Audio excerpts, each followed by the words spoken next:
Dau yandu na locha, it is what it is when it is. Rikoto doka izari tikoba na venda line liko riturera. Ndi venda line liko sumbedza uri liko rata mvumbo. Rikoba ka venda line liko ba na kuchilele kusikwavudi. Rino riyowe. Ka generation ine rabaka yona chichipinga chine rabaka cho. Aringa tendi ridolimelela venda. Risikoba na venda, risikoba na ezu za buprofita, risiko nana. Batu bako barero jena chikoro, bapeza chikoro, babasuko na riprofete, robidzwa rina mbidzo. Nari kuvanganyela zikalati dzacho, nari kuvanganyela mashakashu navo miashu, vachiko nibidza bo papa, risiko riyowe. Rirezo susine kozita zone rikosibona, risiko ubona, richipikwa chabewe ndi mini, risiko richinyela shango, utsina sunena kwa ritusangazo, ziprofita zobeiwe, zibizi, zikoto richinyela rushaka. Ni wane uprofita hano, nichiko ruta nyamuta, ni wane vatu vachiko divosana, ni wane mtu wako shuma mubusoni, ni wane ono yanga bukati na muna wawe, ini ni kwetelo ulama shereni na mfuma kati wawe.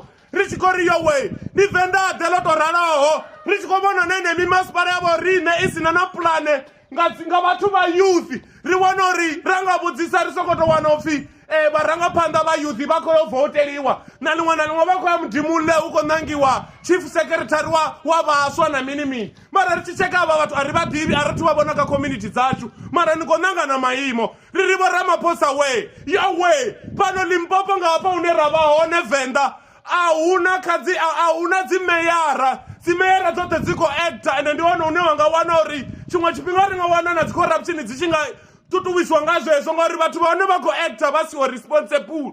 Richkori, kari wane richko itora mimeyara, siposo ziko uva, ujene mtu anadova nabu dipindureri. Haye batu wane basi kwa zura bako tora na kachama shaka man. Yo bloody nonsense. Kezo aonana zingwa bara bamkala riko disa panda na lilibembelo rivenda labo nirdo lilwera kalibo poro bara bamkala. Mineze iko suika bako rifoenera bashumisani ya ingeni. Uri abara bamkala sunina kwamba ndizone. Radio hoti ya yobu ya hayani. Taizo una magala maururu. Bono pata zindo ingeni mabeleni. Ndibo ne boroko zibori. Radio isongo mu yangori bono wana media ingeni ngeno hayani. Abango pata riko disa panda riri.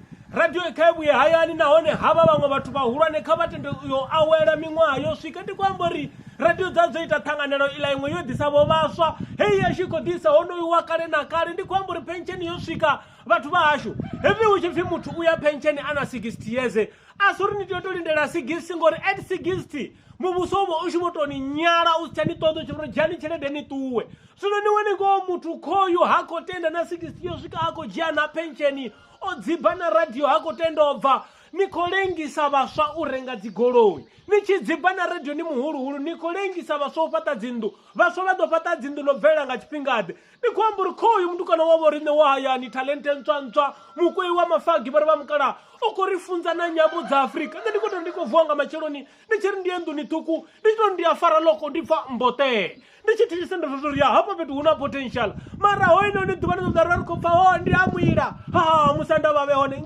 ngamanda zvirisa pisa shango izvo zvitinorikhori vatu vacho aritendina uri rwaruwa rajia pension kevalavo tingafindi muhali vojia pension yavo votuwa vuya vafata lidula vuli huru angembiwi vawela vakudinela masheleni havula mukala vava chifarambikanya mshumo ya ningotsini nafatichiri lokovela vatichiresi vote mara chipinga chorusvika vatenda uri vasiyele vana vakuhumbulela vadhuru vaya vawela kevala vana vangaho vo brapeto votichela pension voya vawela vakuhumbulela murapo udaho kevala limwe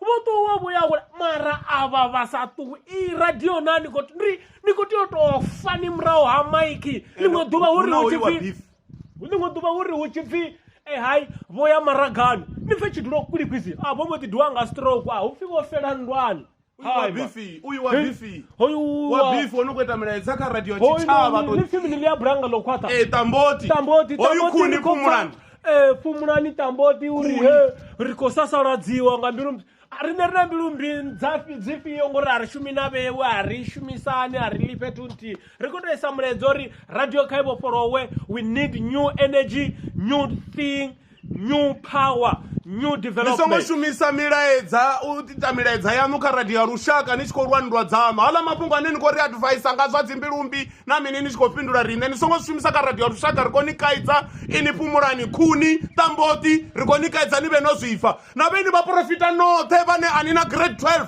kereke dzavhe ri khou nyaka u dzi vala nga lwa mulayo ri ṱangane na khomishini riri ni khou isaphi lushaka ni gudisa hani lushaka lungapangapa no ima ni tshi khou profita vhuḓabaḓaba ni gudisa hani lushaka nga vhumatshelo na ini ni songo vha na vhumatshelo Utofela standard 9 ndo vhidziwa. ndo vhidziwa You're swine, you're rugby ball.